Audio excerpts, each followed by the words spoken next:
Matthew was always very active. He was outside, spent all his time outside, but inside as well. He was always excelling at anything he did. The minute that I walked into the pub, straight away, you couldn't help but notice him. He was massively charismatic, always centre of attention, joking, laughing, massive smile. You couldn't help but notice him. Matthew Millington from Biddulph in Staffordshire was 29 when he started to notice his levels of fitness were reducing. His father Lester, mother Maureen and wife Siobhan tell his story. Looking back on it, we realised that we didn't even didn't appreciate that things were going wrong with him. The first time that we really worried about him was when he suddenly told us that he'd had problems in Iraq and had to be airlifted at home. I didn't think it was anything serious. I thought maybe they were just being cautious because they've got to have fit men there and they don't want to be hangers-on out there, you know, while they've got this operation going on. I just thought it was routine. He was physically looked fit, acted, you know, he was very exuberant all the time, full of life. He was just absolutely not the person that you would ever expect to become ill. When you look back, you can see the signs because he was always so animated when he would speak to you. And I used to think he got so excited that he got breathless. But in actual fact, he was just getting breathless, even just telling a funny story or something. And you can look back and see all the signs, but at the time, no, completely unnoticed. Once they diagnosed pulmonary hypertension at Birmingham and he was transferred to Papworth, then we realised, looking into the things, that this was more serious than we thought. And from that point on, we could see that Matthew was slowly getting worse. My thoughts were that it was serious, but I never doubted that we'd actually get over them. I always believed that we would get over them. Reading up about things, I read that pulmonary hypertension can be managed.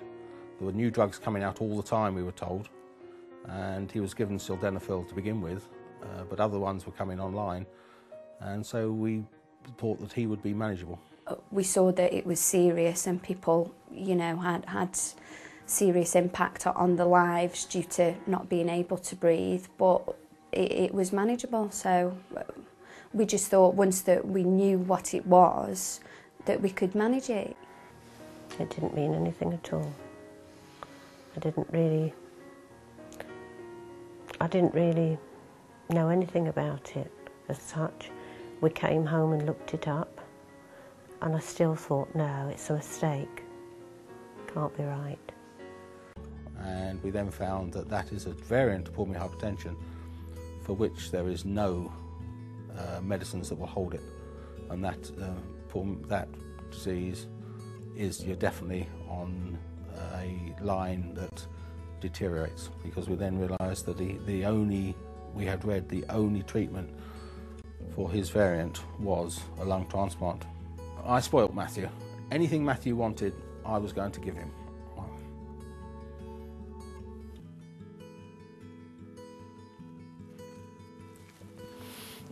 So, do you want to drink? No, that's all right. No, that's all right.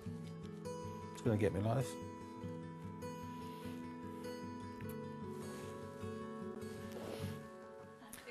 I was still convinced that he was going to be okay in the end, but meanwhile, because he had this disease, he was the one that needed all the attention, and I would give him it.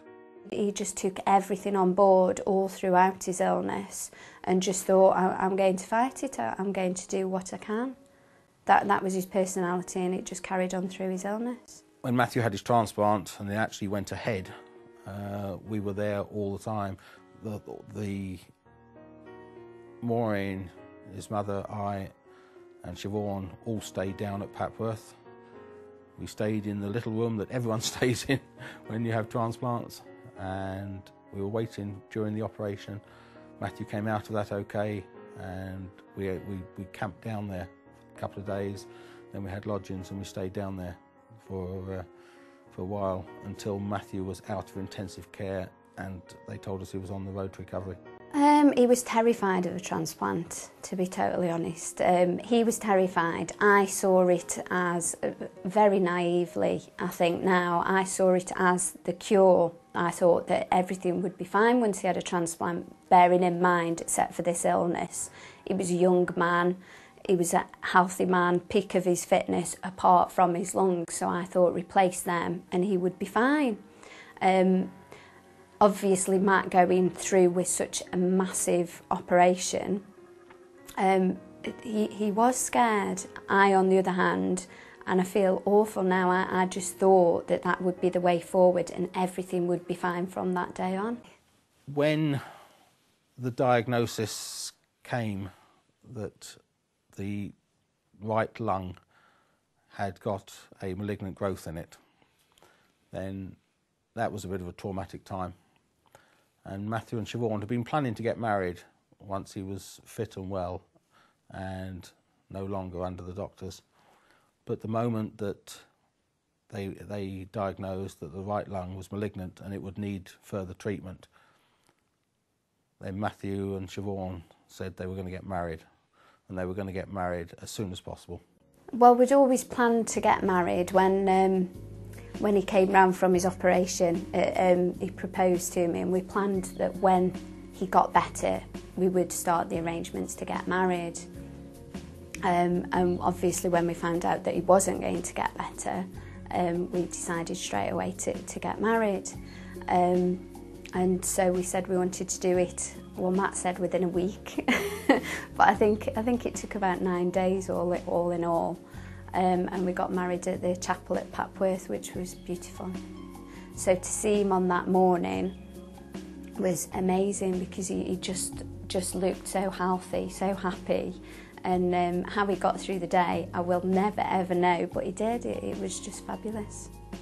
Well, it was what they both wanted. In fact, I suppose really he pushed her into it, because he said, "We're getting married by the end of the week." And she said, "Yes, all right, Matthew." And I thought, this is him taking control again, you know.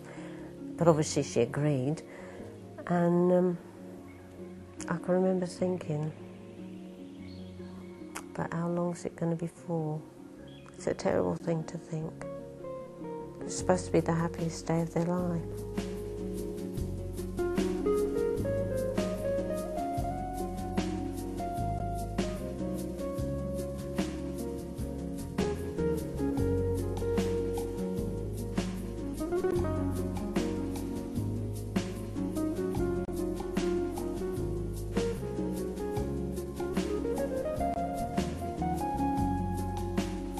They told us that when we went back to her for a check-up with Adam Brooks a few weeks later. They had x-rays and things, and saw the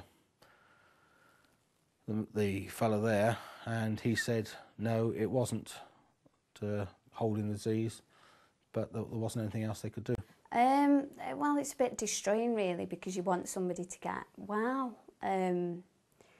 It's inevitable, but you don't want to think about it either. I just think that the point of us being around then was just to make things as happy and as comfortable for Matt that we could.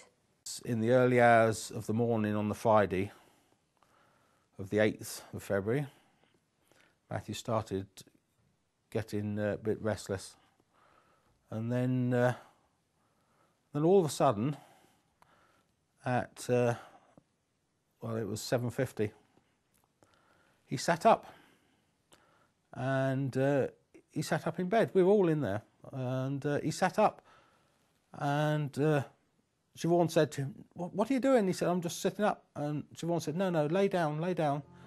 And he laid down,